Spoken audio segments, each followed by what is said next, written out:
Hey, how's it going? It's Sean Bradshaw from cyberfret.com, and in this lesson we're going to take a look at kind of a little bit of a trick to help you get to know the names of the notes, specifically on the fourth, third, and second strings. Now, often when you're learning the names of the notes on the guitar, it's common to kind of first learn the names of the notes on the fifth and sixth string, and the reason is that a lot of basic kind of scale shapes and things like bar chords end up having their roots either on the fifth or the sixth string. And so it's very common that people kind of get to know those two strings and then kind of don't get to know the fourth, third, and second strings. And of course the first string is the same note names as the sixth string, so it kind of goes along with that fifth and sixth string that we end up knowing 3 out of the 6 strings, and kind of the no man's land becomes those fourth, third, and second strings. And how we're going to do this is by using some octave shapes. So if you don't already know the names of the notes on the fifth and sixth string, I do have a lesson that kind of goes over how to really get to know those two strings first. That's kind of a prerequisite for this lesson.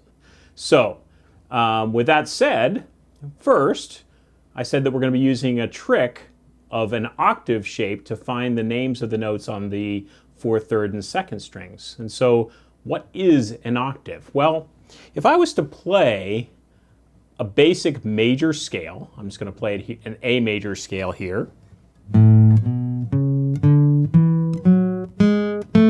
I just count 1, 2, 3, 4, 5, 6, 7, 8. When I reach 8, well, this is an A. When I reach 8, that's an A. And that's what's known as an octave. All right. And so, you know, if I was looking at the notes from C to C, which has no sharps or no flats, I'd have C, D, E, F, G, A, B, C. C, then the octave above that sixth string.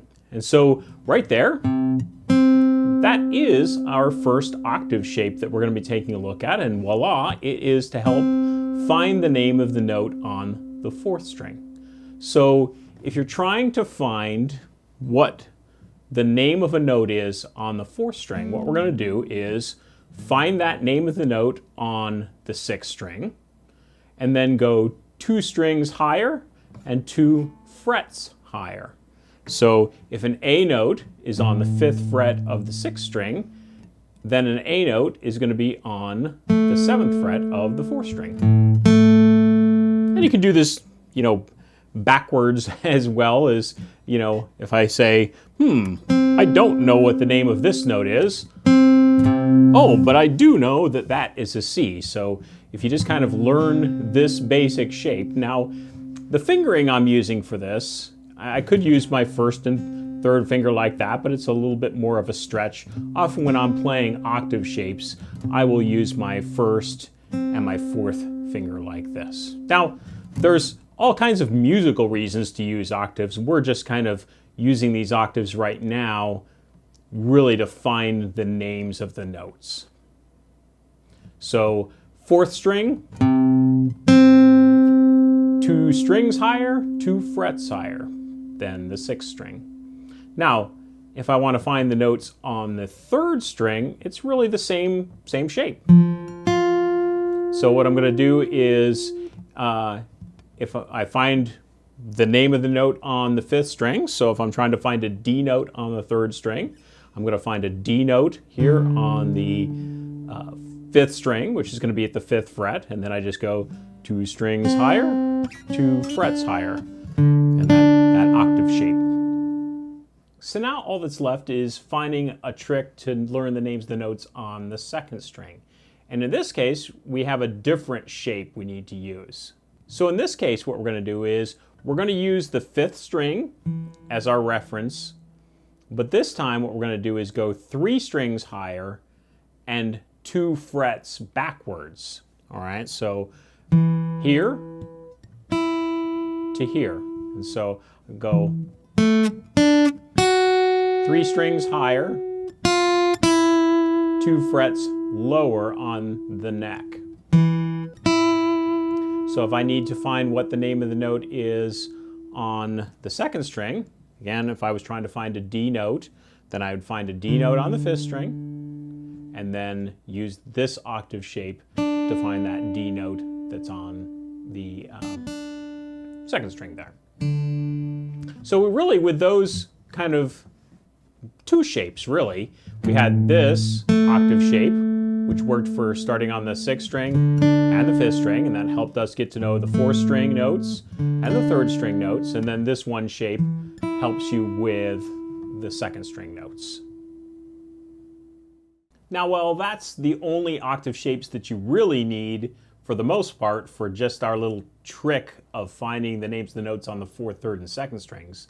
Now what I'm going to do is just kind of go through really all of the basic octave shapes that can help you find notes, but they're also just some good shapes to know for getting to know the neck a lot better. You're going to find that all the time you're going to want to know where the octave is from different notes. In playing lead guitar, in chord shapes, so this is just going to help you get to know the neck better, as well as the trick for finding the notes on the neck. Okay, so we're going to take a look at the two octave shapes that start from the sixth string. We've already taken a look at one. That was this, where we went 2 strings higher and 2 frets higher. But the other octave shape that we reference from that sixth string is going to go like this. I'm going to put, this is an A octave here. I'm playing my 5th fret on the 6th string and then my 7th fret on the 4th string. Both of those are A. Now what I'm going to do is I'm going to take my pinky, I'm going to put it on that A on the 6th string, and I'm going to go to the 3rd string at the 2nd fret.